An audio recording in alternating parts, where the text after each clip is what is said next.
The Lord be with you. A reading from the Holy Gospel according to Mark.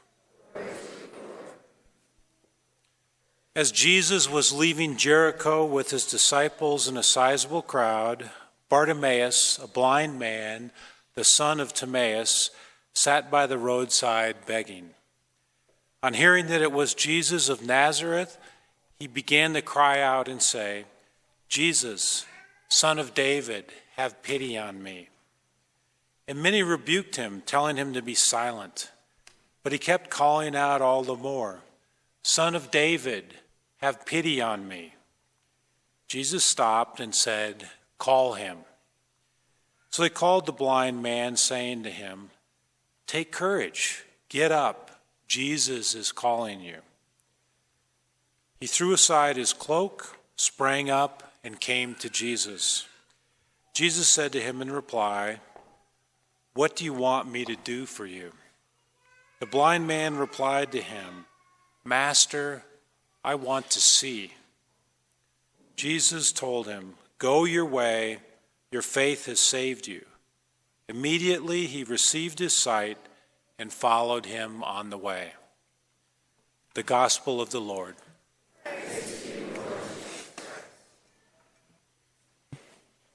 Thank you, Deacon Glenn, for proclaiming the good news for us this morning.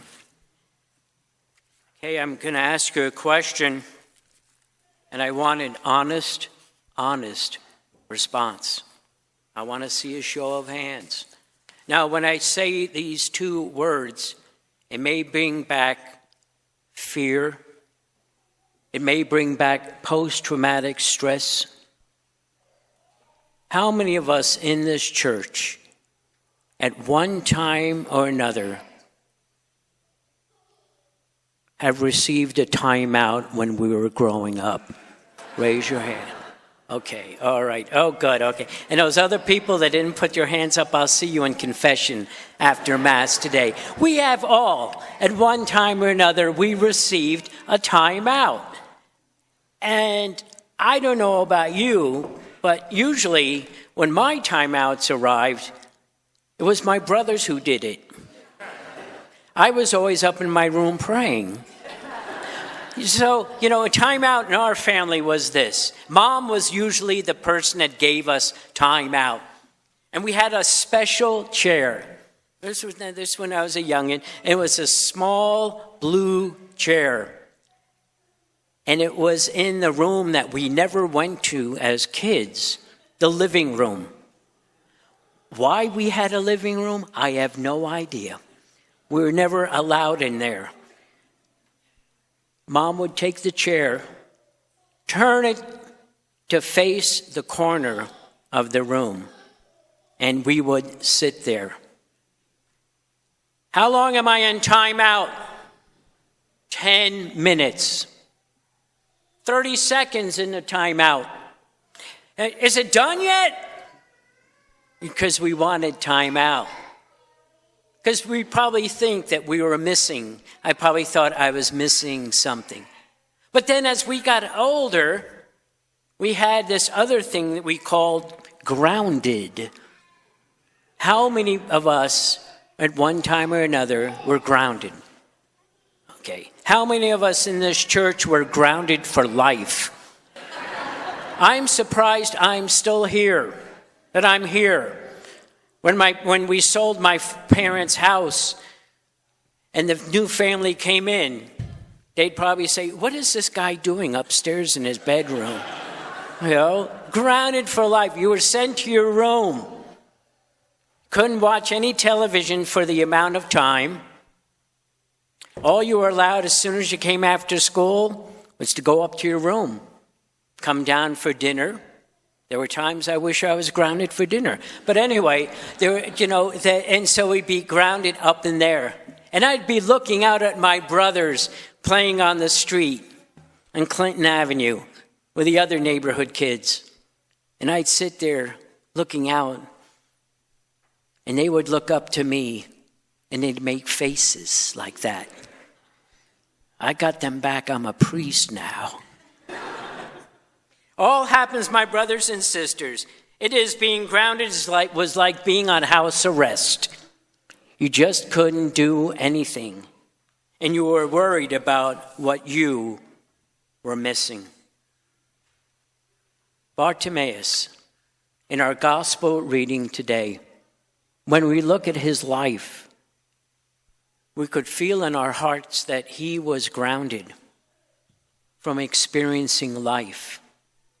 He felt so much isolation for what he experienced.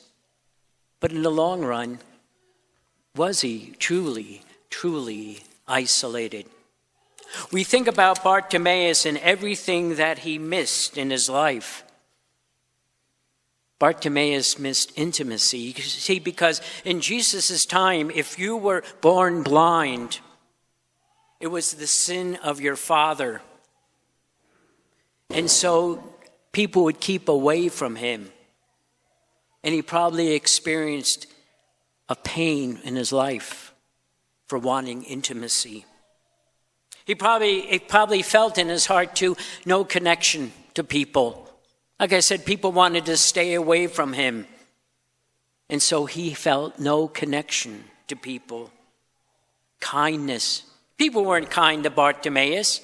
They saw him on the street, sitting down with this old cloak around himself.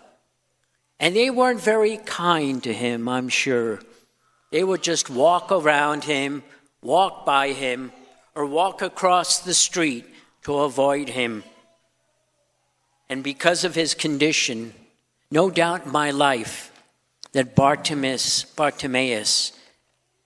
didn't experience care. Nobody cared about him.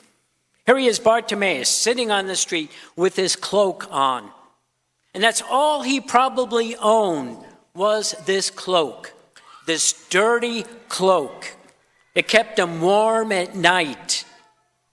And it kept him warm, but probably full of holes and really very thin because the material had been worn down. Bartimaeus, though, had faith, probably a deeper faith than most of us in this church have, because Bartimaeus heard about Jesus, and he heard the commotion when Jesus came into the town. And in a loud voice, Bartimaeus cries out, "Jesus, Son of David, have pity on me." Jesus, Son of David, have pity on me. Because he knows deep in his heart that Jesus is the one that can heal him. He knows in his heart, his faith is so strong that he knows Jesus the healer is going to come into his life. Now, in this gospel reading that we have today from Gospel of Mark, chapter 10, it wasn't a very big crowd that was with Jesus. It was a small crowd. And instead of encouraging Bartimaeus, "God, come on, yell it louder, he needs to hear you," they quieted him. They said, "Shh, don't you bother the master. Get away, go, go." But he didn't give up. "Son of David," he kept calling, "have pity on me." And then Jesus stops in his tracks. And Jesus says, "Call him to me." And that's when the crowd becomes encouraging. That's when the crowd becomes encouraging. Get up, the master wants to see you. Now, when you and I have a change in our life, when we truly embrace our Lord Jesus Christ in our life, we're a changed person. All of a sudden, our family members want to be with us. All of a sudden, our friends want to be with us. What about the hard times and the difficult times? No one wants any part of us. Then Bartimaeus gets up. Here's the interesting aspect. He takes that cloak, his own possession, his only possession, and he throws it on the ground, and he walks to Jesus. We don't know if someone guided him, but he probably knew so well how to walk, being blind all this time. that he could go to Jesus without any help at all. As I said, that Bartimaeus, that cloak that he threw off, represented those things that he was missing in his life. And he leaves it there. Our cloak that you and I wear is a cloak of sin. And when you and I decide in our lives, no matter what age we are, redemption, we need to take that cloak that we are wearing, that is weighing us down, that smells, that sin, and throw it down on the ground and walk towards Jesus. Because he wants to show his mercy to us. So he leaves the cloak on the ground and goes straight to Jesus. What do you and I do? You and I think to ourselves, oh, I might need that cloak later on. I should go back and get that cloak, because you never know when you need it.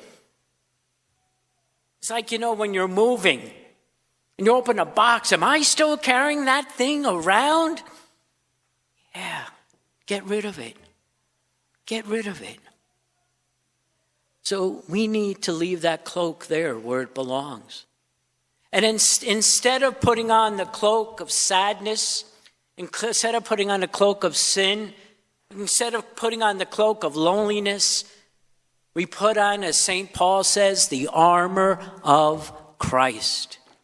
It is bright. It is shining. And we look good in it when we put on the armor of Christ. And it fits us better than that old cloak of sin that we have been wearing. When you and I answer Jesus, and he says, take courage. People, take courage. Come to me. And he says to him, Bartimaeus, what do you want? What do you want from me? I want to see. I want to see with new eyes.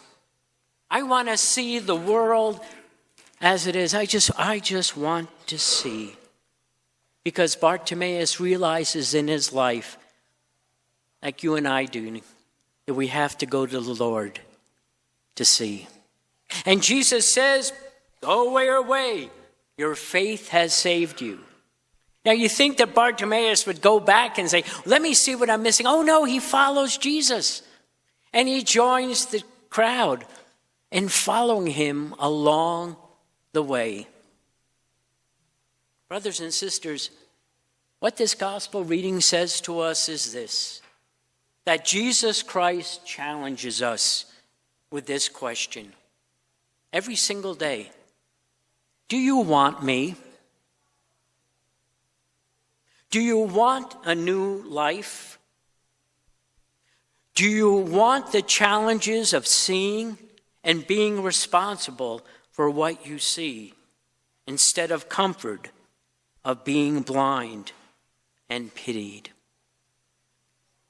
That's the challenge of this gospel reading today, for us to see things differently. And we all want to see things differently. We all want to see, I don't know about you, but I want to see the end of this election. I am so tired of these commercials. I actually miss Frank Azar. I actually do. Frank, come back.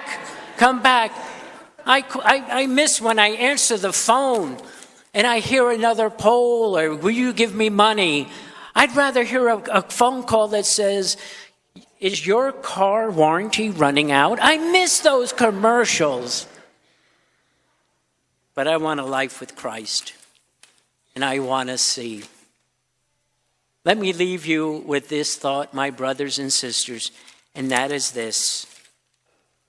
What Bartimaeus wanted and what you and I want is this, to be seen, to be recognized that we are human beings.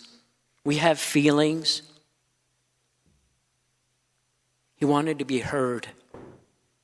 Jesus wants to hear us when we're hurting and suffering, when we cry out, what do you want from me? When we cry out, Jesus, I want this in my life. Bartimaeus and all of us want to be valued. We just want to be seen and valued as a person. And our opinions